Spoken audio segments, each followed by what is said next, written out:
နောက်တစ်ခုမေးချင်တာကလေတကယ်လို့များကိုကအိမ်ငှားတော့မယ်ဆိုလို့ရှိရင်ဘယ်ချက်တွေကိုသိထားတဲ့နော်အိမ်ငှားနဲ့ပတ်သက်လို့အန်ဒီကိုအတွေ့အကြုံရဘာတွေမျှဝေချင်သေးတော့အခုကဘယ်လိုဖြစ်လဲအန်ဒီကလေးတွေကကြတော့မိသားစုလိုနေတော့ဆိုတော့ခါကျသူတို့အိမ်မှာနေသူတို့ပဲနေလိုက်ကြတာပေါ့သိလာ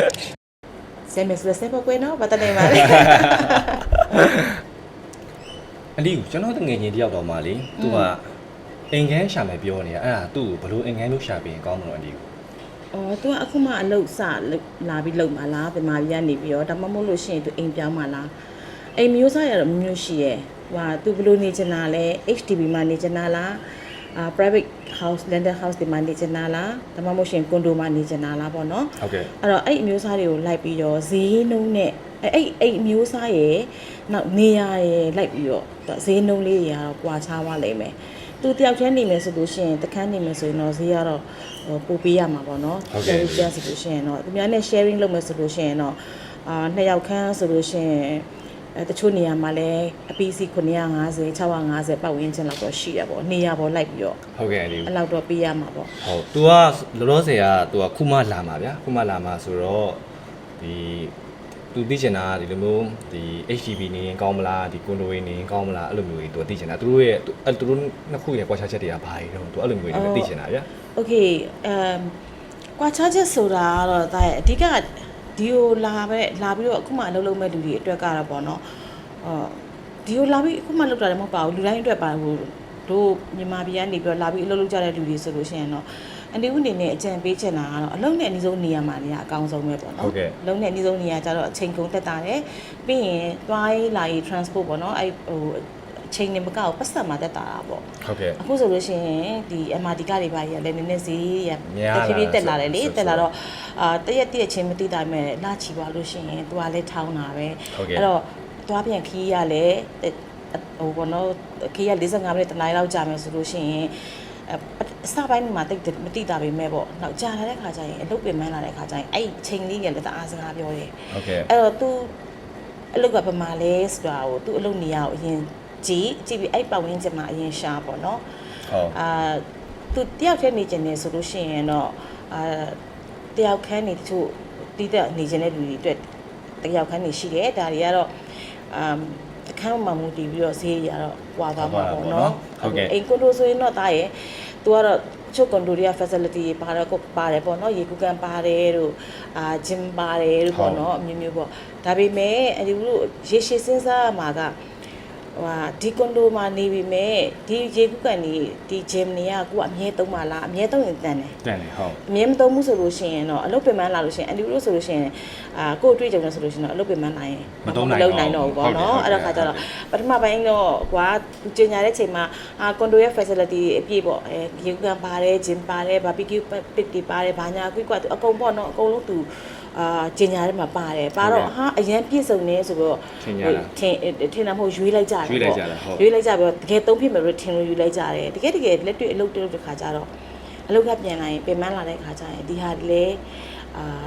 ေတုံမြဲသုံးနိုင်တဲ့လူသုံးဖြစ်တဲ့လူဆိုတာရှားတယ်ပေါ့နော်အဲ့တော့ခါကျတော့အဲ့ကွန်ဒိုတွေဘာတွေကတော့ဈေးပို့တာပေါ့အခုမှရောက်တယ်ကိုကပတ်စံနဲ့စုရအောင်မယ်အနေထားဆိုလို့ရှိရင်တော့တယောက်တည်းနေရာနဲ့ဆိုင်တော့အဲ့ဒီတော့ share ပြီးတော့နေတာပို့ပြီးတော့တင်တော်တယ်ပေါ့နော်လို့အကြံပေးချင်တယ်ပေါ့နော်ဟုတ်ကဲ့အဲ့ဒါဆိုရင်ဒီကွန်ဒိုမှာနေလို့ရှိရင်တယောက်ထဲနေမယ်ဆိုလို့ရှိရင်ပတ်စံဈေးနှုန်းကဘယ်လောက်ရှိလောက်တော့နေအန်ဒီတို့တိတ်တော့မသေးချဘူးပေါ့ဒါပေမဲ့အန်ဒီဒီ line ပေါ်မှာတွေ့နေရတဲ့လောက်ကတော့တယောက်ခန်းဆိုလို့ရှိရင်900ကနေပြီးတော့1100ပတ်ဝန်းကျင်လောက်ရှိရပေါ့နော်ဒါပေမဲ့တခုရှိတာတာရဲ့ကွန်ဒိုဆိုတဲ့နာမည်အောက်မှာနာမည်လေးလှတယ်ပေါ့နော်အစာဦးလည်းကောင်းနေပေါ့ဒါပေမဲ့သူကအခန်းလေးတွေကကျင်းတယ်ဟုတ်အခန်းလေးတွေကကျင်းတယ်အဒီတငယ်ချင်းတွေကွန်ဒိုလိုဝယ်ပြီးနေကြတယ်ဆိုတော့လေအဒီရောက်ခုလို့ဆိုတော့တည်ရပေါ့နော်အဲ့တော့ခါကျအခန်းလေးတွေကကျင်းတယ်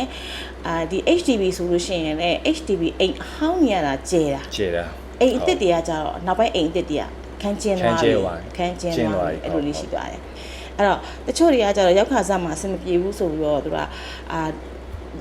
လာကနေတဲ့နေရာလေးမှာနေကြတယ်ပေါ့တချို့တွေကHD မှာပဲဒါပေမဲ့တကယ်ဆိုရှင်တို့သတ်မှတ်ထားတာအရင်တော့6ပဲနေခွင့်ရှိတယ်ဟုတ်ကဲ့အခန်း3ခန်းရှိရင်အိတ်ခန်း3ခန်းရှိရင်6ပဲနေခွင့်ရှိတယ်ဟုတ်ကဲ့အခုနောက်ပိုင်းမှ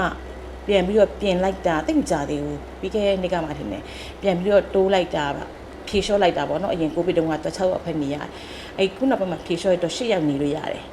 8ရောက်နေလို့ရတယ်ပေါ့နော်အဆင်ပြေတယ်လို့နေကြပေါ့နေခွင့်ပေးတယ်ပေါ့နော် ဟုတ်ကဲ့ခင်ဗျ။ မဲ့ HTV ကကြတော့တာရဲ့ register လုပ်ရတယ်။ तू ကကြတော့အိမ်မှာနေတဲ့လူဘယ်နှစ်ယောက်လဲဆိုတော့ဟာမျိုးကို तू က HTV မှာအောက်မှာ तू က register သွားလုပ်ရတယ်။အင်ရှင်ကနေလုပ်ပေးတာပေါ့နော်။ ဟုတ်ကဲ့ဟုတ်ကဲ့အန်ဒီကူလက်ရှိခုနေတဲ့နေရာဆိုလို့ရှိရင်ဒါက landed property အောက်မှာပေါ့ landed house လို့ခေါ်တာပေါ့လေ။ ဟုတ်ကဲ့ခင်ဗျ။အဲ့တော့ခါကျအန်ဒီကူအိမ်တွေကကျနှစ်ထပ်ပေါ့နှစ်ထပ်ဆိုတော့ခါကျတော့ तू ကနှစ်ထပ်ကို तू အတက်နှစ်ထပ်မဟုတ်တစ်ထပ်ပြီးလို့ရှိရင် तू လှေကားလေးနဲ့တွေ့ပြီးနောက်တစ်ထပ်ပေါ့အဲ့လိုမျိုးလေးပေါ့အပေါ်တက်မှာအန်ဒီကူအိမ်မှာ master bedroom မရှိဘူးဟုတ်ကဲ့ master bedroom မရှိတော့ခါကျတော့အပေါ်မှာ common room 3ခန်းရှိတယ်အခန်းကတော့နှစ်ခန်းကတော့တော်တော်ကျယ်တယ်ပေါ့နော်တစ်ခန်းကတော့ဟို common room ပုံ site ပဲပေါ့ပေါ်မှာအိတ်ခန်း3ခန်းရှိတယ်အိမ်လာတစ်ခန်းရှိတယ်ချိုခန်းတစ်ခန်းရှိတယ်အောက်ထပ်မှာဆိုလို့ရှိရင်လည်း common room တစ်ခန်းရှိတယ်ပေါ့အိမ်ခန်းကတော့ကျယ်တယ်မိဖို့ကြောင့်ကျယ်တယ်ပေါ့ဒါကလည်းအရင်တုန်းကအိမ်ဟောင်းမို့လို့ဟုတ်ကဲ့အဲ့လိုမျိုးအိမ်ကျယ်ကျယ်ရတာပေါ့လေဟုတ်ကဲ့အဲ့တော့အိတ်ခန်း4ခန်းရှိတာပေါ့ဟုတ်အဲ့ဒါဆိုရင်ဒီလိုမျိုးကျွန်တော်တကယ်ချင်းကတကယ်လို့အကယ်၍များသူဆက်သက်ရောက်ချင်းဆိုတော့ပတ်စံလည်းစုကျင်တယ်ဆိုရင်ပေါင်းနေမယ်ဆိုရင်ကြာတော့သူကဘယ်လောက်ရှိလောက်လဲတကယ်ချင်းနေနဲ့ပေါင်းပြီး share နေမယ်ဆိုတော့တချို့တွေကအန်တီဦးတွေ့တဲ့ကလေးတွေချို့ကလေးတွေပေါ့နော်မေးကြည့်တော့ခါကျသူတို့တခန်းမှာ4ယောက်ထားတာတွေပါရှိတယ်အဲ့ဒါတော့သူတို့တခန်းမှာ4ယောက်ထားဆိုတော့ဒါစဉ်းစားကြည့်ပေါ့3ခန်းဆိုရှင်သူဘယ်နှယောက်ထားလဲအန်တီအတိအကျမသိဘူးပေါ့နော်ဒါပေမဲ့သူထားတဲ့ limit ထက်ကျော်နေလို့ရှိရင်လာမစစ်ဆေးလို့ရှိရင်တော့အကြောင်းမဟုတ်ဘူးပေါ့လာစစ်ဆေးလို့ရှိရင်တော့ပြဿနာတက်နိုင်တာပေါ့လေအဲ့လိုမျိုးလေးပေါ့အဲ့တော့ကလေးမလေးတယောက်ဆိုလို့ရှိရင်သူရောက်တာမကြသေးဘူးသူ agent fees တွေပေးနေရတယ်အဲ့တော့ agent fees ကလည်းဟိုဗမာပြည်ကနေပြီးတော့ပြောရင်အကျွေးနဲ့လာတယ်ပေါ့ကွယ်ဟိုပတ်စံချင်းငါပြီးလာတယ်ဆိုတော့သူအကျွေးလေးတွေကြည်ကျင်တော့ခါကြတော့ဈေးသက်တာတဲ့နေရာမှာနေတော့ဘယ်လောက်ပေးရလဲဆိုတော့450ပေးရတယ်လို့ပြောတယ်450ပေးရတယ်ချက်စားလို့မရဘူးချက်စားလို့မရဘူးဆိုတာ light cook တော့ရတယ် light cook ဆိုတာဟင်းနှွေးမယ်ပြီးလို့ရှိရင်ခောက်ဆွဲပြုတ်ပါလာတော့မယ်ပေါ့နော်ထမင်းအိုးတယ်မယ်အဲ့လိုရတယ်လိုဟင်းတွေပါတယ်တို့ဗမာဟင်းတွေပါတယ်ချက်လို့ချက်လို့မရဘူးဒါဆိုရင်ကျုပ်ပြုတ်လို့ရမယ်ခောက်ဆွဲပြုတ်လို့ရမယ်ကော်ဖီလက်ဖက်ရည်ရေနွေးတယ်လို့ရမယ်ပေါ့နော်အဲ့လိုမျိုးလေးပေါ့ထမင်းအိုးတော့ပေးတယ်လို့ပြောတယ်သူတို့အဲ့ဒါကိုတခန်းမှာသူတို့၄ယောက်နေရတယ်တယောက်ကို450တဲ့သူတို့နေကြတဲ့လက်ရှိနေကြတဲ့ကလေးတွေပေါ့လေဟုတ်ကဲ့ခင်ဗျအဲ့ဒါဆိုရင်တကယ်လို့များအကိုကမိသားစုနဲ့နေချင်းသဘောတစ်ခုကတချို့တွေကြတော့ကောင်မလေးနဲ့တွဲပြီးတော့အိမ်အောင်ကျသွားတာအဲ့လိုနေချင်းတဲ့ကလူတွေရှိတယ်လို့ចောင်းသားတွေဆိုလို့ရှိရင်ရောကျွန်တော်ဘယ်နေရာမှာနေတင်တော့ចောင်းသားတွေကတော့ဒါအနည်းဆုံးចောင်းနဲ့အနည်းဆုံးနေရာမှာနေရအတင်တော်ဆုံးပဲဟုတ်ကဲ့နော်သူတို့ចောင်းသားတွေအတွက်ကလေနောက်ကျចောင်းသားအချင်းချင်းစုနေကြတာအကောင်းဆုံးပဲဘာလို့ဆိုအလုပ်လုပ်တဲ့လူနဲ့ចောင်းသားနဲ့ကသဘောတဘာဝချင်းမတူဘူးဟုတ်တယ်ចောင်းသားကကြသူ့ចောင်းချိန်လေးပဲចောင်းချိန်ပြီးတော့ပြန်လာပြီဆိုလို့ရှိရင်သူစာဖတ်ချင်လဲဖတ်မယ်ပေါ့နော်တခု game search နဲ့စမယ်ခုလုပ်ချင်လုပ်မယ်အလုပ်သမားကြီးကချိုးကြတော့အလုပ်ကနေပြန်လာတယ်အလုပ်က shift duty တွေရှိတယ်ဆိုကြတော့အဲ့တော့ duty မတူတဲ့ဟာတွေနားချိန်မတူတဲ့ဟာတွေနဲ့ဆိုအလုပ်လုပ်တဲ့လူနဲ့ចောင်းသားနဲ့ကတော့အန်တီဦးအနေနဲ့တော့ပေါင်းမနေစေချင်ဟုတ်ကဲ့ဒါဆိုရင်တော့ तू ကចောင်းသားဆိုလို့ရှိရင်ចောင်းသား group နဲ့နေရာပို့ပြီးတော့နေရာတင်းတော်တယ်တတ်နိုင်လို့ရှိရင်တော့တယောက်တစ်ခန်းနေပေါ့နော်တယောက်တစ်ခန်းနေပေါ့အဲ့ဒါတော့ပို့ပြီး privacy ရှိတာပေါ့ဟုတ်ကဲ့ခင်ဗျနောက်တစ်ခုမေးချင်တာကလေတကယ်လို့များကိုကအိမ်ငှားတော့မယ်ဆိုလို့ရှိရင်ဘယ်ချက်တွေကိုသိထားတဲ့တော့အိမ်ငှားတော့မယ်ဆိုလို့ရှိရင်ဒါရဲ့ဟိုဟာအန်ဒီဦးကတော့အခုအိမ်ပြောရင်အိမ်တကြီးလို့ဖြစ်နေတာပေါ့နော်အိမ်ကြီးလို့တော့မဟုတ်အိမ်ကြီးဖြစ်သွားတာပေါ့အဲ့ဒါခါကျတော့အိမ်ငါးဘက်ကနေပြီးတော့ဟိုတေချောင် confirm လုပ်ရမှာကone man notice လား one man notice လား two man notice လားတချို့က two man notice ရှိတယ်တချို့က one man notice ရှိတယ်ပေါ့နော်ဟုတ်ကဲ့အဲ့ဒါခါကျတော့တာအိမ်ငှားတော့မယ်ဆိုလို့ရှိရင်တာအရင်ဆုံးလုပ်ရမှာ depositနဲ့ advance နဲ့ deposit ဆိုတာကအိမ်အတွက် deposit တင်ထားရတာတစ်လစာဥပမာကွာတာအိမ်ကို900နဲ့ငှားတယ်ဆိုလို့ရှိရင် deposit က900အိမ်လားကကြိုပေးရတာ900တာဝင်ချင်းလာမှာတာ1000ပေးရမယ်1000ပေးရမှာဟုတ်အဲ့လိုပေါ့တကယ်တော့ပုံမှန်ဆိုလို့ရှိရင်တာအိမ်ကိုကြည့်လို့တင်မယ်လို့ပြောလိုက်တဲ့အချိန်မှာ deposit ချရတယ်ပုံမှန်ဆိုလို့ရှိရင်လေဘာဖြစ်လို့လဲဆိုတော့တချို့ကနေမယ်လို့ပြောသွားတယ်နေမယ်လို့ပြောသွားပြီးတော့အင်္ဂလိပ်ကြီးကလည်းစောင့်တယ်အင်္ဂလိပ်ကြီးကလည်းအော် okay နေမယ်လို့ပြောတော့လကုန်တိုင်းပြောင်းလာမယ်ဆိုတော့အိမ်လားဟို deposit ကိုယူမထားလိုက်ဘူးယူမထားလိုက်ပဲနောက် last minute မှာသူပို့အဆင်ပြေတဲ့နေရာဒါမှမဟုတ်သူတငယ်ချင်းရှိရဲ့နေရာတခုကိုရတော့သူရုပ်ပြပြောင်းသွားတယ်မနေပြတော့ဘူးဆိုရှင်ဒီအိမ်တကြီးကဒီကလေးကို reserve လုပ်ထားတာပေါ့အဲ့ဒီနေရာမှာလူရှာဖို့ကခက်ခဲသွားပြီအချိန်ကြီးရပါတော့အဲ့လိုမျိုးပေါ့နောက်တားတို့အဲ့ငားမဲ့လူဘက်ကသိရမှာက အဝတ်လျှော်စီကန်းချက်လေးတွေပေါ့စီကန်းချက်လေးတချို့အိမ်ကြတော့လည်းတအားစီကန်းကြီးတယ်ပေါ့တချို့ကြတော့လည်းအရန်စီကန်းကြီးတာမဟုတ်ဘဲနဲ့အဲ့လိုပေါ့ဟိုလက်ရောညီတွေလေးနေကြတယ်ပေါ့လေပုံမိသားစုနေကြတယ်ပေါ့အဲ့တော့တချို့အိမ်တွေကတပတ်မှာဘယ်နှစ်ရက်အဝတ်လျှော်ခွင့်ပေးတယ်လဲတချို့ဆိုရှင်တပတ်မှာ1ရက်လျှော်ရတာ2ရက်လျှော်ပုံမှန်2ရက်လျှော်တာများတယ်တပတ်မှာ2ရက်ပြီးလျှော်တယ်သမင်းချက်တဲ့အချိန်ကမနစ်ပနာရညညပနာကြီးဒီချက်ရမယ်အဲ့လိုမျိုးလေးတွေပေါ့နော်ဒါကတော့သားတို့မရေးစရာမလိုအိမ်ကြီးကပြောလိမ့်မယ်အိမ်ရှင်သို့မဟုတ်အိမ်ကြီးကပြောလိမ့်မယ်ပေါ့နော်အဲ့တော့ခါကျသူတို့ကပြောမယ်ဘာတွေပြောမလဲ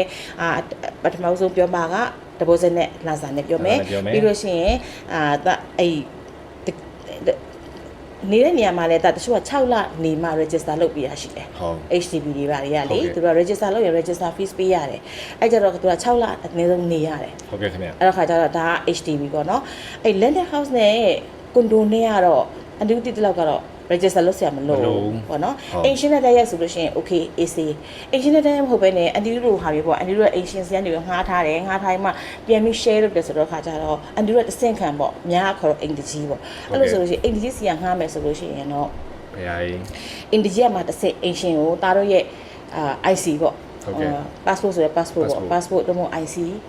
ပေးလိုက်ရတယ်ပေးလိုက်ရပြီးတော့ဒီလူဟာအခုဒီလကနေစပြီးတော့ဒီအိမ်မှာနေပါတယ်ဆိုတာမျိုးအိမ်ရှင်ကိုအကြောင်းကြားရတဲ့အန်ဒီကဟုတ်ကဲ့အဲ့တော့တခုခုဖြစ်ခဲ့လို့ရှိရင်သားတို့အလုပ်ကပဲဖြစ်ပါပဲတခုခုလိုအပ်လို့အဲ့ဒီဖုန်းကိုဆက်ပြီးတော့စုံစမ်းတဲ့အခါမှာအန်ဒီကတရင်မပုတ်ထားဘူးဆိုလို့ရှိရင်ဟာငါအိမ်မှာနေတာမဟုတ်ဘူးငါမသိဘူးဆိုရင်သားတို့ပြဿနာရှိလာနိုင်တယ်နော်ရှိလာနိုင်တယ်အဲ့တော့အန်ဒီကသားတို့ဟို IC ရတာနဲ့ပြိုင်နဲ့ IC ကိုပေးပါIC မြတ်က passport copy ကိုတောင်းတယ်ပေါ့နော်IC ရလို့ရှိရင် IC ကိုတောင်းတယ်တိုင်းပြီးတောင်းပြီး ancient ကိုတခါလေးပေးရတယ်အဲ့တော့ ancient ကသူကြည့်မယ်အဲ့ဒါကိုကြည့်ပြီးတော့သူကဒီ pass ဒီ IC ကတက်တန်းရှိသေးသလား expire ဖြစ်ပြီလားသူကြည့်မယ်လေအဲ့လိုမျိုးပေါ့သူဘက်ကလည်း overstay တွေပဲဖြစ်မှာစိုးတာပေါ့လေအဲ့ဒါကြတန်ငွေတွေပါရှိတာဟုတ်ခင်ဗျဟုတ်ကဲ့ဒါဆိုလို့ရှိရင်ဒီအိမ်ငှားနဲ့ပတ်သက်လို့အန်ဒီကိုအတွေ့အကြုံရဘာကြီးမျှဝေခြင်းသေးတော့ဘာတွေမျှဝေခြင်းလဲဆိုတော့တကယ်တော့လေဟိုတားတခုပြောဦးမယ်အိမ်ငားတယ်ဆိုတဲ့နေရာအိမ်တကြီးဆိုတဲ့နေရာမှာပေါ့မြန်မာအိမ်တကြီးပေါ့အဲဒီမြန်မာအစာလုံးအိမ်တကြီးအစာလုံးအိမ်ရှင်နဲ့နေတဲ့ဟာတွေကတော့ပြဿနာမရှိဘူးအစာလုံးအိမ်ရှင်ကကြက်ချက်ပြုတ်စားလို့မရဘူးတားအခန်းငှားရင်တားအခန်းမှာပဲတားအခန်းမဲ့တားပိုင်ရင်ဒီအိမ်ကန်းလေးပါမှာထိုင်နေပြီဆိုတော့သူတိတ်မကြိုက်တော့အဲ့လိုမျိုးပေါ့နော်အဲစာလုံးအိမ်ရှင်တွေကတချို့အိမ်ရှင်တွေကလည်းကောင်းတယ်ပေါ့နော်တချို့ကြတော့လည်းအဲ့လိုဖြတ်သွားတာတော့ပဲဟိုအိမ်ကန်းဖြတ်တာတော့ပဲသုံးခွေရှိတယ်အဲ့လိုမျိုးပေါ့နော်သူအိမ်ကမှထိုင်နေတာမျိုးဧည့်သည်ခေါ်တာမျိုးတွေအဆင်မပြေဘူးပေါ့အဲ့လိုမျိုးတွေပေါ့အဲ့ဒါကအဲ့စာလုံးအိမ်ရှင်နဲ့နေတဲ့ဟာတွေရဲ့အချက်လက်လေးတွေပေါ့ဟိုမြန်မာအိမ်ရှင်နဲ့နေမယ်အိမ်ရှင်ဆိုတာကအိမ်ပိုင်ရှင်ဟုတ်တချို့မြန်မာတွေအိမ်ပိုင်ရှင်နဲ့နေမယ်ဆိုလို့ရှိရင်တခုတာတာကအိမ်ပိုင်ရှင်အန်ဒီကဒါအိမ်တကြီးဘက်ကပြောမယ်နော်အိမ်ပိုင်ရှင်နဲ့အိမ်တကြီးဘက်ကလည်းပြောမယ်ဟုတ်ကဲ့အိမ်ပိုင်ရှင်နေနဲ့ကကြတော့ तू ကအိမ်ရှင်ကိုလာစားမပေးရအောင်သူ့အိမ်အပိုင်ဖြစ်တဲ့အတွက်ကြောင့်မို့သူကနေနဲ့ပို့ပြီးတော့တင်းမာခွင့်ရှိတယ်ပေါ့ကွယ်ဒီမှာစီကန်းကိုတင်းကျပ်ခွင့်ရှိတယ်ဟုတ်ကဲ့သားတို့နည်းနည်းလေးမှားလိုက်တာနဲ့ဥမာပေါ့နော်သူချကြတဲ့စီကန်းကနေတွေ့ဖြီးသွားတာနဲ့တစ်ခါနှစ်ခါသုံးခါဆိုရင်သားကိုအင်ရှာတော့လို့ရတယ်ဘာဖြစ်လို့လဲဆိုတော့သူဒီအိမ်လာကပေးစရာမလိုဘူးသူ့ရဲ့ကိုယ်ပိုင်အိမ်အနီဦးကကြတော့အိမ်ရှင်စီကနေပြီးတော့ငှားထားတာဖြစ်တဲ့အတွက်ကြောင့်မို့တုံကိစ္စလေးဆိုရှင်အန်တီကအနေနဲ့ဆိုရင်တော့အန်တီကမျက်စိပိတ်ပေးရတာလေးရှိရနားပိတ်ပေးရတာလေးရှိရတိတ်လွန်လာရင်တော့အန်တီကသတိပေးရတာပေါ့ဟုတ်ကဲ့အဲ့တော့အန်တီကကြတော့ဟိုကိုတိုင်းလည်းအိမ်ကြီးနဲ့နေခဲ့ဘူးတော့ခါကျအဲ့ချိန်မှာအန်တီကအရန် stress တွေများခဲ့ရတာလည်းရှိရထိုင်ရင်ထိုင်ပြန်ပြီပေါ့ထိုင်ချပြန်ပြီပေါ့အဲ့လိုမျိုးလေးတွေရှိတော့အန်တီကမထင်မှတ်ပဲနဲ့အိမ်ကြီးဖြစ်လာတဲ့အခါကျတော့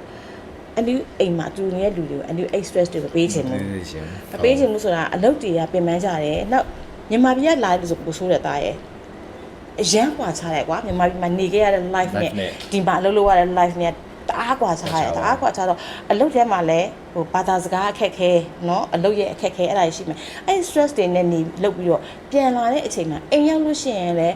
းထိုင်လို့မရထားလို့မရအိမ်တကြီးမျက်နှာပဲကြည့်ပြီးတော့အိမ်တကြီးစူပုတ်ပြီးတော့အမြဲတမ်းကြီးတတိအနေထိုင်းနေနေရတယ်ဆိုရင်ဒါဘယ်လိုလုပ်ပြောတော့မလဲမပြောတော့ဘူးเนาะဘယ်လိုမှ relax လည်းဖြစ်မှာမဟုတ်တော့အဲ့ဒါခါကျအန်ဒီကတော့နည်းနည်းဟိုဘယ်လိုပြောမလဲအားလုံးကိုမိသားစုလို ပေါ့နော်နေကြမယ်ဆိုတဲ့စိတ်နဲ့အားလုံးနဲ့လက်ဖြစ်ပါစေဆိုပြီးအန်ဒီကလည်းနဲ့ဖြေလျှော့ပေးတယ်ပေါ့အန်ဒီကဖြေလျှော့တာများလို့လားမသိဘူးအန်ဒီကပြန်ပတ်တယ်ပေါ့ကွယ်ထားပါတော့အန်ဒီရဲ့အတွေ့အကြုံလေးတွေပေါ့ ဟုတ်ကဲ့ အန်ဒီကကြတော့ဟိုကိုလည်းstress မများခြင်းဘူးပေါ့နော်သူများလည်း stress မပေးခြင်းဘူးပေါ့အိမ်ရှင်ကတော့ no problem သူကတော့နေကြရင်နေမကြရင်မနေနဲ့သူအိမ်သူကိစ္စမရှိဘူးလူမရှိလဲသူမှာလူမရှိလဲသူမှာဝင်မရှိတာပဲရှိမယ်ကွယ်သူအေးဆေးအချိန်ယူရှာလို့ရတယ်သူအိမ်ကိုအခန်းဗလာကြီးကို2လ3လထိုင်2လ3လပတ်စံမရတာပဲရှိတယ်သူများကိုတောင်းပေးရအောင်အန်ဒီကကြတော့တယောက်လွတ်သွားရင်အဲ့တယောက်စာမရခင်မှာဆိုလို့ရှိရင်အန်ဒီကစိုက်ရတာ ဟုတ်ကဲ့ခင်ဗျာ အဲ့လိုမျိုးအဲ့တော့နောက်အကုန်လုံးပေါ့ဟိုအပီးစီးယူထားတယ်ဆိုတဲ့အတွက်ကြောင့်မို့ရေမီးရစနော်မီးဖို့ပြက်ပြီးဟာလာ gas ကုန်ပြီးဟာဟို washing machine ပြက်သွားပြီးရေကိတ်တက်ပြက်သွားပြီးရေပိုက်ကနေရေတွေယိုနေပြီးဥမာအကုန်လုံးပေါ့နော်ရေပိုက်ပိတ်ပြီးဟာချုပ်ဖြစ်ပြီးအကုန်လုံးကမီးသမားခေါ်ပါအောင်ဟဲ့ရေသမားခေါ်ပါအောင်ဟဲ့ပိုက်သမားခေါ်ပါအောင်ဟဲ့ဆိုတာအန်တီကအကုန်ပေးရတာပေါ့နော်အဲ့တော့ခါကျတော့ဟိုအန်တီကပြောချင်တယ်မိသားစုလိုနေကြရအောင်ဆိုတာဟာဘာလဲဆိုတော့သားတို့ကိုလည်း freedom ဖြစ်စေခြင်းနဲ့ relax ဖြစ်စေခြင်းနဲ့အဲ့တော့မိသားစုလိုဆိုတာကကိုယ်အိမ်လိုတဘောထားပြီးတော့မြင်မတော်တာလေးရှင်နဲ့လှုပ်ပေါ့တည်မလားတန်ရှင်းလေးဆိုတော့အမျိုးသားအခုကဘယ်လိုဖြစ်လဲအန်ဒီကလေးရကြတော့မိသားစုလိုနေတော့ဆိုတော့ခါကျသူတို့အိမ်မှာနေတယ်ပဲနေလိုက်ကြတာပေါ့တိလားတလွဲမြင်သွားတာတလွဲမြင်တာမိသားစုလိုနေတော့ဆိုတဲ့အချိန်ကျတော့သူတို့ကကိစ္စမရှိဘူးအန်ဒီကမိသားစုလိုနေခိုင်းတာပဲဆိုတော့သူတို့အိမ်မှာနေတယ်လို့ကြီးပဲနေချပလိုက်တာချိုးကြတော့တာရဲ့သူတို့နေခဲ့တဲ့နေရာနဲ့ဒီစာလုံးရဲ့အနေထားနဲ့အရန်ကွာချားတယ်ကွာကွာချားတော့ခါကျဥမာဒါအန်ဒီကဒီစကားပြောတဲ့အချိန်မှာအန်ဒီကအင်္ဂလိပ်ကလေးလည်းကြည့်ရင်ကြည့်မှာပေါ့နော်အန်ဒီကမှနေဘူးွားတဲ့လူတွေလည်းကြည့်ရင်ကြည့်မှာပေါ့နော်ဒါ roughly ပေါ့နော်အကုန်လုံးကိုပြောတာပါဟိုဟာပေါ့နော်ဒါအကြောင်းအရာတစ်ခုအနေနဲ့ပြောတာပါဘယ်သူ့ကိုမှယူပြီးပြောတာမဟုတ်ပါဘူးเนาะအဲ့လိုပေါ့အဝိရှော်လိုက်တယ်ဆိုရင်ရှော်ပြီးပါပြီကိုယ်ဘောထားလေကိုယ်မှာရှော်ရတာမဟုတ်ဘူးတည်မလားရှော်လိုက်ရဲရှော်တယ်ဆိုပြီးပါပြီထုတ်တော့အဲ့တော့အမြင်တော်ပြီးထုတ်ပေးတယ်ဆိုလို့ရှိရင်လည်းလမ်းပေးတယ်ဆိုရင်လည်းမရုပ်ဘူးအဲ့လိုပေါ့ရုပ်ပြီးတော့ပုံပေးထားရင်လည်းမသေးဘူးအဲ့လိုမျိုးလေးတွေပေါ့အဲ့ဒါလေးတွေဂျုံရတယ်ပေါ့နော်တခါကြလို့ရှိရင်လည်းတချို့ရောက်ခါစားကလေးဆိုလို့ရှိရင်ဘာဂျုံရလဲဆိုတော့အိမ်မှာတက်ပြီးရေမဆွဲတာရေဆွဲတာမကြတာလားရေမဆွဲတာလားမသိအန်ဒီအဲ့မိုင်ဘိုးအမြဲနင်းမိရဲ့အဲ့လိုပေါ့နော်တစ်ခါကျရင်ကွာနိုင်ကျူတည်းပြန်လာမမောနဲ့ပြန်လာရေဝင်လိုက်မယ်ဆိုရှင်အမောတွေစိုးနဲ့စောစောစီစီပေါ့နော်အဲ့ဒါမျိုးလေးကြုံရတယ်ပေါ့အဲ့တော့လေ group chat ထဲမှာပေါ့နော်ကျေးဇူးပြီးရေလောင်းကြပါပါညာကွိကွာပေါ့ကွယ်ပြောရတာပေါ့အဲ့လိုမျိုးလေးပေါ့နောက်မီးဖို့ကြောင်ဆိုလို့ရှိရင်လည်းဘယ်အိမ်မှာနေပါအန်တီကအိမ်မှာမဟုတ်ဘယ်အိမ်မှာနေမီးဖို့ကြောင်ဆိုလို့ရှိရင်လည်းတုံးပြီးရင်ပြန်တန့်ရှင်းလောက်သွားရမယ်အဝတ်တွေလျှော်ပြီးရင်လမ်းမယ်ဝတ်လျှော်တဲ့နေရာမှာလည်းကြည့်ပေါ့သူများလှမ်းထားတယ်လှမ်းစရာနေရာမရှိဘူးဆိုရင်မလျှော်နေဘူးတည်မလားလို့ဟိုကိုကမလှမ်းအားသေးဘူးမလန်အားသေးကိုအပြင်သွားစရာရှိတယ်ဆိုရင်လည်းမလျှော်ခဲ့နဲ့အတူတူဖြစ်ဘူးပါတယ်ဒီခါကျရင်လျှော်ပြီးတော့ပိတ်ဆက်ရှိတော့ထွက်သွားတော့မေ့ပြီးတော့ကြံခဲ့တာမျိုးတွေရှိတယ်တခါတလေရဲ့ပြဿနာမရှိဘူးပေါ့နော်အဲ့လိုမျိုးကြီးအမြဲတမ်းဆိုလို့ရှိရင်တော့ကြံတဲ့လူတက်ကအဆင်မပြေဘူးပေါ့နှစ်ဦးနှစ်ဖက်အဆင်ပြေဖို့ဆိုတာနှစ်ဦးနှစ်ဖက်စလုံးကလည်းစီကံရှိမှလေဟုတ်ကဲ့ခင်ဗျာဟိုပြောတယ်မိသားစုလိုနေဆိုငါ့မိသားစုလိုနေခိုင်းတာပဲဆိုတော့ခါကြတော့လေအမေအိမ်မှာနေသူကြီးကြတော့မနေနဲ့ပေါ့လေဟုတ်တယ်မလားအဲ့လိုမျိုးပေါ့လေအဲ့လိုတော့ဖေးရမလဲပေါ့ဟုတ်ကဲ့ခင်ဗျာဟုတ်ကဲ့နောက်မီးဖွင့်ပြီးရင်မီးပြန်ပိတ်မသွားတာမျိုးဟုတ်တယ်ဒါကကျတော့ရေကမီးကအရန်စေးကြီးရလေစေးလုံးမှာအရန်စေးကြီးရရေချိုးကန်းမီးကိုဖွင့်ပြီးရေချိုးကန်းအိမ်သာမီးဖွင့်သွားတယ်ပြန်မပိတ်ဘူးပန်ကာဖွင့်သွားတယ်ပြန်မပိတ်သွားဘူးဒီနေ့မနေ့ဆိုလို့ရှိရင်ရေချိုးကန်းဟီတာဖွင့်သွားတယ်ပြန်ပိတ်မသွားဘူးဒါတွေကလည်းမီတာကုန်တာပဲလေအန်တီကရေပုံးကိုအပြီးထားတဲ့အတွက်ကြောင့်မို့ဒါပို charges တွေပေါ့လေလိုအဲ့လိုသုံးရင်အန်တီကမပြောပါဘူးဒါရဲ့ပို charges တွေဖြစ်တဲ့အတွက်ကြောင့်ဟုတ်ကဲ့ခင်ဗျာနောက်တစ်ခုကကြတော့အကြံပေးချင်တာပေါ့ဟုတ်ကဲ့ခင်ဗျာဟိုသမီးသားနဲ့သမီးသားဒစိမ့်တွေလာပြီးပေါင်းစုပြီးနေကြတဲ့အခါမှာကိုယ့်အိမ်မှာကိုယ့်ညီကိုမောင်မချင်းတောင်မှအဆင်မပြေဘူးလေတခါခါကျရင်မျိုးစိတ်တူကိုတူရှိချင်မှရှိတာလေအဲ့တော့ခါကျတော့သူများနဲ့နေတဲ့အခါမှာကိုယ်သတိထားရတယ်ဟိုမှာစီးလေးတစ်ခုထားရတာပေါ့သူများပစ္စည်းလေးတွေကိုယူမကင်တာမျိုးအဲ့လိုပေါ့နော်ကင်နေဆိုလို့ရှိရင်လည်းခွင့်တောင်းတာမျိုးပြီးရင်ဟိုတခုခုလေးယူလိုက်မိရဲ့ဖြစ်တတ်တယ်တခါလေးဟင်းချက်ရင်းနဲ့စက်တော်နီလေးကုန်သွားတယ်ဟိုမှာဒါတကယ်အသေးဖွဲလေးနော်ပြောရင်ရည်ကျင်စရာကြီးဒါပေမဲ့တကယ်ဖြစ်တဲ့ဖြစ်ပျက်လေးတွေစက်တော်နီလေးကုန်သွားတယ်အော်ယူလိုက်မှအန်တီဦးရေကျွန်တော်စက်တော်နီလေးယူသုံးထားရနော်ပြန်ထည့်ပေးမယ်ဒါကိစ္စမရှိဘူးပြောတာတပိုင်းလေဒါပေမဲ့ကျွန်တော်ပြန်ထည့်ပေးမယ်ဒီလိုဟာမျိုးလေးက တချို့ကျတော့ယူလိုက်တယ်နော်တက်တယ်တူတစ်ခါနှစ်ခါယူလိုက်တယ်နော်ချက်ယူလိုက်တစ်ခါနှစ်ခါမြင်းနဲ့ဖြစ်လာတဲ့အခါကျတော့တန်ဖိုးမရှိပေမဲ့တစ်ဖက်လူကသုံးနေတဲ့အခါမရှိတဲ့အခါကျရင်အစင်မပြေတော့ စိတ်ဆိုးစရာကြီးဖြစ်ပေါ်လာ ပေါ့ဟိုသူစိတ်ကြည်နေကောင်းတယ်ကွယ်စိတ်မကြည်တဲ့အခါကျတော့ရှင်ရင်ဒါလေးတွေကပလေကျုပ်တကတ်မှာဘယ်လောက်ရှိလို့လဲဘယ်လောက်ရှိလို့ဆိုဝယ်ဟုတ်အားကျက်တော်ကြီး1ကီလိုမှဘယ်လောက်ရှိလို့လဲပြောမယ်လေတုံးအမလင်ငါ့ကိုကျက်တော်ကြီးဒီလောက်နဲ့ပြောတယ်ဘယ်လောက်များတန်ဖိုးရှိလို့လဲဟုတ်ကဲ့ဒါဆိုလို့ရှိရင်အပြုံးခံချင်လို့ရှိရင်ကိုကလုံလောက်အောင်ထားဟုတ်ကဲ့ခင်ဗျာမလုံလောက်ဘူးဆိုလို့ရှိရင်ယူသုံးမယ်အရေးပေါ်ယူသုံးမယ်ဆိုလို့ရှိရင်အမရေးအကိုရေးကျွန်တော်ဒါလေးယူသုံးထားတယ်နော်ကျွန်တော်နှစ်ပြန်ပြန်လာရင်ပြန်ဝယ်ပေးပေးအဲ့လိုမျိုးလေးပေါ့ဒါအများနဲ့နေလို့ရှိရင်စင်ကျင်ရမယ့်အချက်လေးတွေပေါ့အကောင်းဆုံးကတော့ကွယ်ကိုကတီးတနန်လေးသုံးကြတာကောင်းတယ်ဟုတ်ဟိုစိတ်အခန့်တဲ့အချိန်မှာပြဿနာမရှိပေမဲ့ပြောင်းစိတ်အခန့်မတဲ့ခါကြရင်ဒါလေးတွေကပြောစရာလေးတွေပေါ့ကွယ်ဘာလို့မဟုတ်တဲ့ဟာလေးတွေပြဿနာဖြစ်တတ်တာပေါ့ဟုတ်ကဲ့နောက်ဒါတော့အိမ်ငားမယ်ဆိုလို့ရှိရင်တစ်ချက်မေးရမှာအဲ့တဲ့ခွင့်ပြုလားအဲ့တဲ့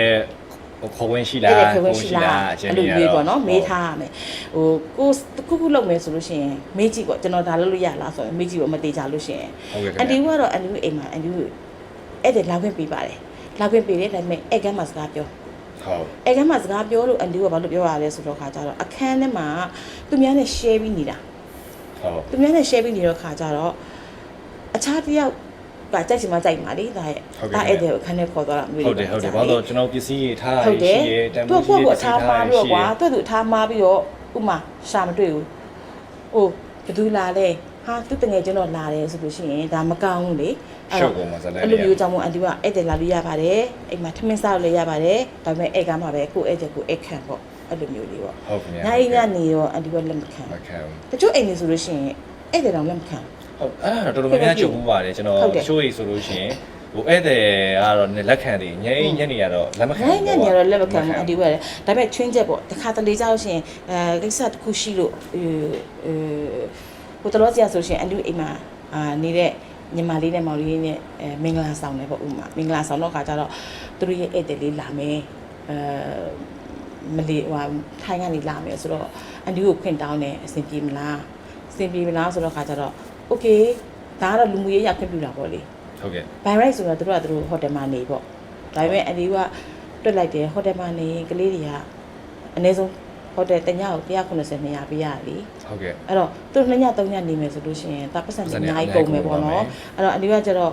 ့ကိုကလေးတွေလိုပဲအော်သူတို့မကုန်တဲ့နာလေးမကုန်ပါစေနဲ့ဆိုပုံစံမျိုးနဲ့အန်ဒီကအဲ့ဒါမှကျတော့လူမှုရေးရအန်ဒီကခွင့်ပြုလိုက်တယ်ပုံမှန်ဆိုလို့ရှိရင်တော့အများကြီးညနေဧည့်သည်လည်းလက်မခံဟုတ်ကဲ့ခင်ဗျာဧည့်သည်လာလို့ရတယ်ဧည့်ကမှစကားပြောဧည့်ကမှစားတော့အိတ်ခန်းတော့ခေါ်ခွင့်မရှိဘူးနော်။ဘာလို့ဆိုတချို့ကြတော့အဲ့လိုမျိုးခေါ်လို့ရတယ်ဆိုလို့ရှိရင်ဟိုအရင်တော့ကပေါ့နော်အန်တီဦးစီမှာဖြစ်ခဲ့တာမဟုတ်ဘူး။တနေ့တငယ်ချင်းတွေအိမ်မှာဖြစ်ခဲ့တာရှိတယ်။စန်ဒီလိုဟာမျိုးပေါ့သူကမာလီခေါ်လာငါကမာလီခေါ်လာဆိုလည်းလည်းရှုပ်တယ်လေအဲ့လိုမျိုးပေါ့နော်။အဲ့ကြတော့အိမ်ကအိမ်နဲ့မတူတော့ဘူးကွာတိလားအဲ့လိုမျိုးဖြစ်သွားတာပေါ့။ဟုတ်ကဲ့အဲ့ဒါအဆင်မပြေဘူးပေါ့။ဟုတ်ကဲ့ဒီကိစ္စတွေကျွန်တော်ကြားဘူးလေတချို့ဆိုလို့ရှိရင်ဒီပိတ်ရဆိုလို့ရှိရင်ကောင်မလေးခေါ်လာအဲ့မှာဇလန်ကြီးရှုပ်ကြခေါ်လာတော့ခါကြကွာအခန်းထဲကလူကကြည်နေတဲ့အချိန်မှာတော့အပြင်ထွက်ပြီးရှောင်ပေးတာပေါ့ဒါပေမဲ့တာရဲ့အိမ်ကအိမ်နဲ့မတူတော့ဘူးလေတည်မလားပြီးဖြစ်သွားမှာပေါ့အဲ့လိုမျိုးဆိုရင်တော့လေနော်အဲ့ဒါတော့အဆင်မပြေဘူးပေါ့အန်တီကတော့အဲ့ဒါတော့ခွင့်မပြုဘူးဒါပေမဲ့ဘလောက်ပဲပေါ့နော်နားလည်မှုရှိပါတယ်နားလည်ပြပါတယ်ပဲပြောတာရဲ့တမိသားနဲ့တမိသားဖြစ်တဲ့အတွက်ကြောင့်မို့မတူညီတဲ့မိသားစုတွေနာကြတဲ့ဟာတွေမို့ထိခိုက်မွန်းရှာလေးရရှိတာပဲဟုတ်အဲ့တော့တယောက်တိခံပြီးနေကြမှာပဲလေဒါကတော့ဟုတ်ပါတယ်ဘာလို့ဆိုတော့ကိုယ့်အိမ်မှာမဟုတ်တာဟုတ်တူတူကိုဒါပေမဲ့အိမ်နဲ့ခွဲပြီးတော့အလုပ်လာလုပ်ကြတာပဲလေအန်တီတို့အတွေ့အကြုံရဆိုလို့ရှိရင်တော့အိမ်တကြီးကအမြဲတမ်းရန်သူကြီးတို့ထင်ခံရတာနော်တကယ်ရန်သူအိမ်တကြီးတွေတို့ရဲ့ဘုံရန်သူပဲအဲ့လိုမျိုးခါကြရင်ပြန်ကြတာပေါ့နော်ကိုယ်ရမှာပြောတယ်ပါညာပြန်ကြတော့အန်တီကပြုံးနေတော့တယ်ပေါ့နော်အရင်တော့ငယ်စဉ်တော့ကတော့စိတ်ဆိုးတာပေါ့သိရမလားဟိုတော့တယ်လက်ကြီးလာပြီဆိုတော့ခါကျတော့ဒါသူတို့ပြောနေကြပဲဒါကြီးအကြုံနေကြပဲအန်ဒီဦးဒီမှာနေလာတာလဲအန်ဒီဦးစင်တက်တန်းဆို22နှစ်ပေါ့22နှစ်မှာအန်ဒီအိမ်တကြီးဖြစ်သွားတာ23နှစ်ပေါ့အဲ့ဒါခါကျတော့22နှစ်အတွင်းမှာတာရဲ့နေပါတဲ့လူကြီးကလည်းအများကြီးပေါ့နော်လူပေါင်းစုံပေါ့နော်အဲ့ဒါခါကျတော့တတုတ်ပြီးတတုတ်ပေါ့အတွေ့အကြုံလေးတွေအများကြီးပေါ့အန်ဒီကမှာအဲ့လိုပေါ့ဟုတ်ဒါကိုရည်စရာလေးပြောပြမယ်ဆိုလို့ရှိရင်အန်တီဦးဆိုဥမာဇွန် အန်တူကအုတ်ခက်ပကောင်မယူခဲနဲ့ပြောတယ်ရှိတဲ့ဟာကိုမျှတော့ဘာဖြစ်လို့လဲပတ်စံကုန်မှာဆိုလို့ဒါတော့ပတ်စံကုန်မှာဆိုလို့အဲ့တော့ဒေးမွားကိစ္စပြပါနော်ဇွန်ကိုဝယ်တယ်10ချောင်းဝယ်တယ်ထည့်ထားတယ်တပတ်မရှိဘူးကုန်သွားပြီမရှိတော့ပထမလိုက်ရှာသေးတယ်မရှိဘူးโอเคနောက်ထပ်ဝယ်တယ်မရှိတော့အဲ့တော့ဇွန်တော့ဝယ်လို့ရှိရင်ဇွန်ဝယ်တဲ့ဆိုင်အတူမေးရနင်းနဲ့ဆိုင်ဖွင့်လာလားတဲ့ရီပဲရီနေတဲ့အတူဘာမှမပြောချင်တော့အဲ့လိုမျိုးပေါ့ဘယ်ရောက်သွားလဲအတူလည်းနားမလဲအရင်တော့ဆိုအတူဆက်စချင်းဆိုအကောင်လဲကြိုက်တယ်ပေါ့နော်အဲ့အရင်တော့ဆိုဟိုဇွန်လေးတွေကစားပေါ့ထူလေးတွေအကောင်းစားလေးတွေဝဲတယ်ခရင်နဲ့ဇွန်းနဲ့ပေါ့အဲ့လိုဝဲတယ်ခရင်မဲ့ကြခဲ့တဲ့ဇွန်းပါအဲ့လိုမျိုးအဲ့နှစ်ခါကျဆိုရှင်ရီရအိမ်ပြောင်းသွားလို့ရှိရင်ဇွန်းအကောင်းဆိုရင်တို့ဟာတဲ့တို့ဒါကျမဝယ်ထားတာโอเคယူသွားအန်ဒီကဘယ်လိုတွေ့လဲဆိုတော့လေမထူးတော့ဒါတော့လည်းပုံမချမ်းသာဘူးပေါ့နော်အဲ့တော့ तू အတုံးတဲ့လို့ယူသွားတာလို့ပဲသဘောထားတယ်ဒါဆိုโอเคယူကြက်ခဲ့တဲ့အမိုက်ငါပြစ်မယ်ပေါ့အသေးရမလားကောင်းတာလေးတော့ယူသွားပေါ့နော်အဲ့လိုမျိုးလေးတွေပေါ့လူတွေကတော့အမျိုးမျိုးကြောင်းမှာပဲနော်ဟိုတနေ့ကဆိုတာရစိတ်မကောင်းစရာလေးတစ်ခုကြောင်းရတာရှိရပေါ့နော်ဟုတ်ဘာလဲဆိုတော့နာမည်တော့မဖော်ထားဘူးတော့ anonymous နဲ့သူကဟို post တင်ထားတာပေါ့အိမ်ဆာလုံးအိမ်ငါမှာနည်းနည်းလေးတော့ကြာတော့ပါပြီ5-6လောက်ရှိသွားပြီသူအဲ့အိမ်ကြီးကိုတဲ့သူမကျေနပ်လို့တဲ့ဟုတ်သူကအဲ့အိမ်ကြီးရဲ့တပုတ်တန်ကိုတဲ့အိမ်သာဆေးပလိုက်တယ်တဲ့အိမ်သာတိုက်ပလိုက်တယ်တဲ့ဟုတ်မှတ်ကြရောတဲ့ဆိုတော့သူကတော့သူအောင်နိုင်သူကြီးလို့သူတင်တာပေါ့သားရယ်နော်ဟုတ်ဒါပေမဲ့မလုတ်တဲ့ဟာပါဟုတ်တယ်မလုတ်တဲ့ဟာပါဘလို့နည်းနဲ့တွေ့ဘလို့နဲ့တွေ့မလုတ်တင်ဘူးပေါ့နော်သူကတော့မြင်လားငါအိမ်သာတိုက်ထားတဲ့ဟာနဲ့နင်တော့တိုက်ရတယ်လို့သူပြောတယ်လို့ထင်တယ်မှာဒါအဲ့ပြောရှင်းမှုစိတ်မှန်လည်းမဟုတ်ပါဘူးဟုတ်တယ်နော်ဘာလို့လဲကိုလုတ်ရက်ကိုပြန်တွေးလို့ရှိရင်ကိုမကြည်ညိုနိုင်ဘူးဆိုလို့ရှိရင်ဘာလုပ်မှလဲဟုတ်တယ်မလားအဲ့တော့ဟိုအန်ဒီကတော့အဲ့မတိုင်ငယ်လေးရပါဟိုအဲ့သဘောတည်းလေးပါလေဆိုရေချိုးကမှမထားတာများတယ်အန်ဒီခန်းတော့အန်ဒီယူပြီးတော့ရေချိုးမှယူသွားတာများတယ်ကိုပစ္စည်းကိုလေအဲ့လိုမျိုးအဲ့တော့အဲ့ကလေးကတော့သူ့ကိုသူငါဒီလိုလုပ်လိုက်တယ်ကွာဆိုပြီးတင်တာပေါ့လေဒါပေမဲ့အဲ့ဒါလေးတွေကမလုပ်အပ်ပါဘူးလို့တော့မကြိုက်လို့ရှိရင်မနေနဲ့ပေါ့ကွယ်ဟုတ်တယ်မလားဘယ်သူမှလည်းကြိုက်ပြီးမနေခိုင်းဘူးလေနော်မကြိုက်ဘူးကိုနေရတာအဆင်မပြေဘူးဘလို့မှစိတ်အဆင်မပြေပါဘူးဟေ့ဆိုလို့ရှိရင်ဘာဖြစ်လဲတလား notice ပေးပြီးတော့ပြောင်းပေါ့ဟုတ်ကဲ့ဟုတ်မလားဟုတ်ကဲ့နောက်ပိုင်းအခုတာရဲ့အခုအရင်တော့အလီတို့ကဒီအလုပ်လုပ်တဲ့သူလေးပေါ့ဟိုအလုပ်လုပ်တဲ့ဆိုတာဒ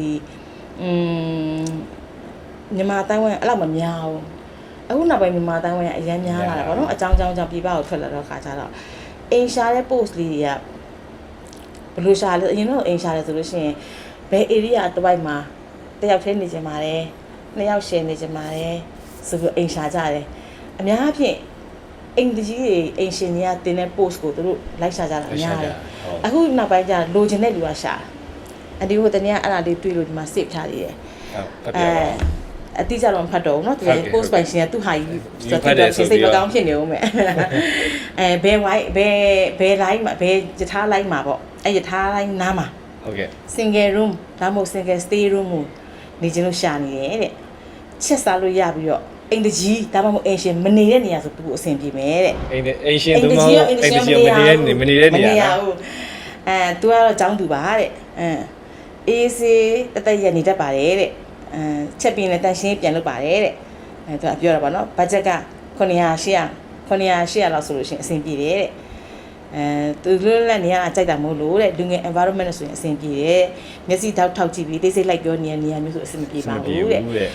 ဟုတ်တယ်မျက်စိထောက်ပြီးအသေးစိတ်လိုက်ပြောနေရမျိုးဆိုအဆင်မပြေဘူးဆိုတာတော့အဲ့ဒါတော့အမှန်ပဲအန်တူရောက်ခါစားအန်တူနေရတဲ့အင်ကြီးရတဲ့အဲ့လိုမျက်စိထောက်ပြောတဲ့အင်ကြီးပေါ့နော်ဟိုဟာလောက်တလကြော်လောက်နေလိုက်ရတယ်အဲ့အင်ကြီးနဲ့ပေါ့နော်အဲ့လိုဆိုတော့ဒါပေမဲ့သားရဲ့သူ့ရဲ့လိုအပ်ချက်ကြီးရတယ်တအားများလုံးနဲ့အင်ကြီးနဲ့အင်ရှင်နဲ့မရှိရင်အကောင်းဆုံးပဲဆိုတော့ခါကြတော့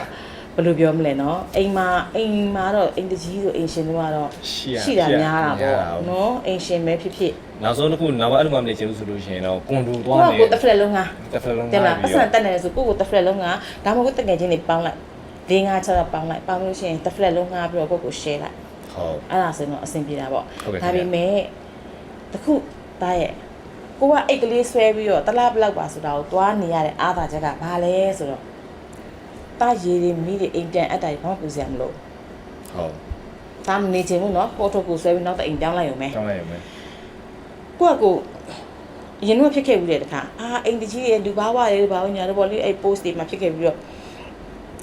့သူတို့အိမ်ငားကြတယ်အိမ်တကြီးကိုမခံကြတော့နားရဲစုပြီးအိမ်ငားကြတယ်အိမ်ငားကြတော့ခါအိမ်ဈေးရတက်ပေါ့ဒါအိမ်ငားပြီးတော့ညာအိမ်ဈေးရတက်ပေါ့အဲ့ပြီးတော့သူတို့ပထမတော့သူတို့အစင်ပြည့်တွေစုနေကြတယ်ပြီးတော့အကြောင်းကြောင့်ပြန်သွားတာမျိုးတို့အကြောင်းကြောင့်အလုပ်ပြောင်းသွားတာမျိုးတို့ပြက်ကွဲသွားတဲ့ခါကျတော့သူတို့လူရှာလို့မရတဲ့ခါကျတော့သူတို့ဆက်တဲ့ခေါင်းတွေကြိုက်ကြတယ်အများကြီးပေါ့နော်ဖြစ်တာတွေကတော့ဟုတ်အဲ့တော့တငယ်ချင်းကိုသူ့အလုပ်လုပ်မဲ့ area ကိုအရင်ကြည့်လိုက်နော်သူ့ရဲ့အလုပ်နေရာနဲ့အနည်းဆုံးဆိုတော့ပို့အဆင်ပြေတာပေါ့အနည်းဆုံးနိုင်ဘယ်လောက်ဆိုအဆင်ပြေတာရဲ့တည်မလားနိုင်ဘက်တော့ကြော်သွားရင်သူကနေ့တူဘွားဆိုရင်အရင်ပင်မန်းသွားဟုတ်တယ်ဟောယထာစီတာကိုကအနည်းဆုံး45မိနစ်တနိုင်လောက်ဆိုလို့ရှိရင်အသွားပြန်ကိုတတိ2နာရီအချိန်ကိုသွားရင်ဒီယူရဲ့ယထာ45မိနစ်ဆိုလို့ရှိရင်ဒါအိမ်ကနေယထာစီသွားရအောင်ပဲယထာကနေယထာဘူတာကနေပြီးတော့တစ်ခါပြန်ပြီးတော့အလုပ်စီကိုသွားရအောင်ဘယ်မှအလုပ်ပေါက်ဝအိမ်ပေါက်ဝမရှိဘူးလေနော်အဲ့ဒါခါကျတော့အနည်းဆုံး1နာရီလောက်ဆိုလို့ရှိရင်တစ်နေ့ကို2နာရီလောက်ဒါအချိန်ကဖြုံသွားပြီဆိုတော့တော်တော်လေးတိတာတယ်ပေါ့နော်ဒီချိန်မှာအဲ့တော့သူနဲ့အလုံးနဲ့နီးတဲ့နေရာမှာနေအလုံးနဲ့အနည်းဆုံးနေရာမှာနေတကယ်လို့ကိုမတက်နိုင်သေးဘူးဆိုလို့ရှိရင်အဲ့ဒီပေါ့2ယောက်တမဟုတ်3ယောက် share တဲ့နေရာကိုနေစီကန်းရှိနေကိုကသူများပြောတာကိုမခံချင်ဘူးဆိုရင်ကိုဘက်ကလည်းစီကန်းရှိလေးနေလိုက်အဲ့လိုမျိုးလေးပေါ့နော်နောက်သူများနဲ့လက်ရောညီထွေဖြစ်အောင်နေပေါ့အဲ့လိုမျိုးလေးတော့အကြံပေးခြင်းတယ်ပေါ့နော်ဟုတ်ကဲ့ပါဒီနိုင်ငံမှာကျတော့တာရဲ့ရေမီးရအရင်အစင်လေးရတော့အားကြီးတော့လေ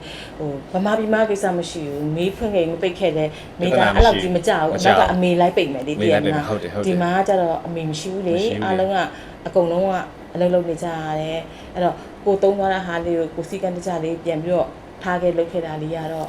ပို့အဆင်ပြေတာပေါ့အားလုံးတက်ပေါ့နော်ဟုတ်ကဲ့ပါအဲ့တော့အိမ်တကြီးကိုလည်းရန်သူကြီးဆိုတော့လည်းမြင်နေတကယ်လို့အိမ်တကြီးရတယ်တကယ်တော့သူကအိမ်တကြီးတို့ကနာမည်ခံတာသူကတကယ်တော့အိမ်ငှားပဲလေဟုတ်တာဗောသူကသူပစ္စည်းနဲ့သူကဝယ်ပြီးထည့်တာဝန်ခံထားရတာတခုရရှိတယ်တာဝန်ခံထားတာကိုပြီးခေါင်းကိုက်ရတယ်အဲ့တချို့ကရှိရတဲ့တအိမ်လုံးဘလောက်ဆိုလို့ရှိရင်အိမ်မာနေရဲ့လူကဘလောက်ဆိုလို့ရှိရင် तू ကဘလောက်ရမှာပဲလို့တွက်ကြတယ်ဟုတ်နော်အိမ်တကြီးလောက်တဲ့ဟာလေးကဘာလေးခံစားရလဲဆိုရှင်လူပြည့်နေလို့ရှိရင်ကို့အတွက်နည်းနည်းတက်တာတယ်နည်းတက်တာတယ်ဟုတ်တယ်နည်းတက်တာတယ်နော်သူများနဲ့ share နေရမယ့်နေရာမှာကိုတယောက်ထဲနေလို့ရတယ်အဲ့လောက်လေးတက်တာတယ်ဒါပေမဲ့လူမရှိရင်ကိုစိုက်ရတယ်နော်အကုန်တကူပြတ်တဲ့စီးရဲဆိုရှင်လေကိုစိုက်ရတယ်အန်ဒီတားတို့က deposit ပေးပြီးနေရဆိုရင်တားတို့ကပြန်သွားမယ်ဆိုတားတို့အခြားနေရာကိုပြောင်းမယ်ဆိုရင်အန်ဒီကတားတို့ deposit 900ပေးရင်တားတို့ deposit 900အန်ဒီတို့ပြန်ပေးရတာအန်ဒီက deposit တင်ထားတာကြတော့အန်ဒီကိုပြောင်းမယ်ထားပါအင်ရှင်ရတယ်ဆက်မငှားတော့ဘူးပဲဖြစ်ဖြစ်အန်ဒီမငှားကြတော့ဘူးဖြစ်တာမနစ်လုပ်မယ်ဆိုလို့ရှိရင်သူတို့အဲ့ deposit ကိုသူတို့ပြန်မပေးသေးဘူးအဲ့ဒီအိမ်မှာတားဖောက်ထားတဲ့အရာတွေရှိတာဘယ်ဟာတွေပြက်တယ်လဲတကားတွေပြက်သလားဒီကိုကြမှာဘာ damage အတွက်ကိုသူကအဲ့ဒါတွေလိုက်ကြည့်ပြီးမှသူကတိတ်တော့ဖြတ်လိုက်တာအဲ့ဒါကြီးပြန်ပြင်မှုဆိုပတ်စံဖြတ်လိုက်တော့တောင်းလူကအဲ့ deposit ကိုအပြစ်ပြင်ရတယ်ရှိတာဟုတ်ကဲ့အဲ့ကွာတာကိုပြောပြတာပါသူတို့စိတ်ထဲမှာထင်တာနောက်တစ်ခုရှိသေးတယ်တာကိုပြောရမယ်နောက်ဆုံးလနေတယ်ဥမာ6လနေတယ်နောက်ဆုံးလမှာတာအစင်မပြေလို့ပြောင်းမယ်ဟုတ်ကဲ့ပြောင်းမယ်ဆိုလို့ရှိရင်တလားကြိုပြောတယ်ကြိုပြောလို့ရှိရင်အဲ့နောက်ဆုံးလဒီတာကအစံလကအင်လကပေးရမှာဥမာတာရဲ့ဇူလိုင်လကုန်ထွက်မယ်ဆိုရင်ဇူလိုင်လဆန်းမှာတာအိမ်လကပေးရမယ်ပေးပြီးလို့ရှိရင်တာဇူလိုင်လကုန်အိမ်ထွက်လို့တော့အပ်တဲ့အခါကျရင်အိမ်တကြီးကတာကို deposit ပြန်အမ်းမယ်ဒါဟာထုံးစံပဲတကယ်လို့တာဘက်ကအခက်ခဲရှိတယ်အန်ဒီရဲ့တာကတော့အကြောင်းကြောင့်ဟိုကလည်း deposit ပေးရမှာမို့လို့တာမှလည်းခက်ခဲရှိလို့ဆိုလို့ရှိရင်တော့ရင်းနှီးစွာပေါ့ပွင့်လင်းစွာအချင်းချင်းပြောပါအန်ဒီမကြီးကျွန်တော်ကတော့ဒီလိုလေးခက်ခဲရှိလို့ကျွန်တော် deposit လေးကိုဒီနောက်ဆုံးလာလေးကို deposit နဲ့နေလို့ရလားဆိုတာကိုကြိုးပြောတာရဲ့ကြိုးပြောဆိုတာတာမနေတော့ဘူးလို့ဆုံးဖြတ်တဲ့အချိန်ကစပြီးကြိုးပြောဟုတ်ကဲ့ဘာဖြစ်လို့လဲဆိုတော့အဲ့စကားကိုအန်ဒီကဘာလို့ပြောရလဲဆိုတော့အန်ဒီတို့ကလည်းလာကစားတယ်အဲ့တော့အန်ဒီတို့မှလည်းမိသားစုရှိတယ်ဟုတ်ကဲ့လာကရပြီဆိုတော့ဒီပြိုင်နဲ့အိမ်ကိုပို့ရတာပေးစရာရှိတာအကုန်လုံးတွေခွဲခြားစိတ်ချလိုက်တော့ကိုသုံးဖို့ပဲကြံတာကိုသုံးဖို့ပဲကြံတဲ့ခါကျတော့တာနောက်ဆုံးလာမှာအန်ဒီရဲ့တာကတော့နောက်လာပြောင်းမယ်ဒီလတာ deposit နေလို့ဆိုအန်ဒီမှာ size ရပတ်သက်မရှိတော့နည်းနည်း cap ဖြစ်သွားတော့တူပြောရင်အန်ဒီအိမ်ကိုတလားမပို့ဘူးအန်ဒီအဲ့ဒါကိုစိုက်ထားလိုက်ရတယ်ဟုတ်ကဲ့အစင်ပြောင်းညှိလို့ရဆိုတော့ပြပြရတယ်အဲ့တော့နောက်လည်းပြန်ပေးရမှာအတူတူကျွန်တော်ဒီလနဲ့ဒီပတ်စံနဲ့ပဲခြေပြီးနေလိုက်ပါမယ်ဆိုတာကြီးကကြတော့ ဒါသားတို့ရဲ့ဖြစ်ချင်တဲ့ဆန္ဒဒါပေမဲ့အန်ဒီဘက်ကကြောက်တယ်အန်ဒီအခက်ခဲရှိတယ်အိမ်ကြီးဆိုတာလည်းချမ်းသာလို့အိမ်ကြီးဖြစ်နေရမှာမဟုတ်ဘူးเนาะအကုန်လုံးကလေသူ့လိုကိုလိုလူကြီးပါပဲလို့အဲကြောင့်အိမ်ကြီးကိုလည်းမုံကြပါနဲ့ပေါ့နော်အိမ်ကြီးကိုလည်းမုံကြပါနဲ့အိမ်ကြီးဆိုတာကြောက်စရာကြီးလည်းမဟုတ်ပါဘူးမုံစရာကြီးလည်းမဟုတ်ပါဘူးတကယ်လို့စိတ်ထဲကကိုမိသားစုလိုရင်းနှီးနှွေးထွေးနေတတ်လို့ရှိရင်မိသားစုပါပဲကိုမိသားစုတောင်မှနေတိုင်းမတွေ့ရဘူးပေါ့လေနော်ဒီမျက်နှာလေးတွေကမနေ့တိုင်းနေ့တိုင်းညတိုင်းတွေ့နေကြရတာဆိုတော့ကိုယ့်ရဲ့ထားတဲ့စိတ်ပေါ်မှာပဲကိုပြန်ရတာပါလို့เนาะအဲ့ဒါလေးကိုတော့အားလုံးကိုအဒီကမေတ္တာစကားလေးပြောချင်ပါတယ်ပြောချင်ပါတယ်ဟုတ်ကဲ့ပါအန်ဒီခုလိုမျှဝေပေးတဲ့အတွက်အန်ဒီကိုလည်းကျေးဇူးတင်ပါတယ်ကျေးဇူးတင်ပါတယ်ပြောခွင့်ရတဲ့အတွက်ကျေးဇူးတင်ပါတယ်နောက်ဒီပြောရတဲ့မှာအမှားတွေပါခဲ့လို့ရှိရင်လည်းခွင့်လွှတ်ပါအန်ဒီကပြောတဲ့စကားတွေကလည်းဘသူတူတယောက်ကိုမှရည်ရွယ်ပြီးပြောတာမဟုတ်ပါဘူးဒါဖြစ်တတ်တဲ့သဘောတဘာဝလေးတွေကိုပြောပြတာပါအဲ့တော့ခါကျတော့ဆယ်မစလက်စပေါ်ကွေးနော်ဘာတနေပါလဲโอเคပါနောက်ထပ်သိချင်တာတွေရှိတယ်ကွန်မန့်မှာဝင်ပြီးတော့မေးတော့လို့ရပါတယ်ဟုတ်ကဲ့မေးလို့ရပါတယ်เนาะဒီမှာပြဖြေရလေးတွေလိုအပ်ချက်လေးလည်းရှိမှာပါတချို့ကျွန်မမသိတဲ့အရာလေးဆိုလို့ရှိရင်လည်းလीเนาะအားကြောင့်မို့ကဲအားလုံးအင်ဂျီရောအိမ်ငားတဲ့လူတွေရောအိမ်ပိုင်ရှင်တွေရောအဆင်ပြေကြပါစေဟုတ်ကဲ့ပါအားလုံးကျေးဇူးတင်ပါတယ်ကျေးဇူးတင်ပါတယ်ဟုတ်ကဲ့ပါ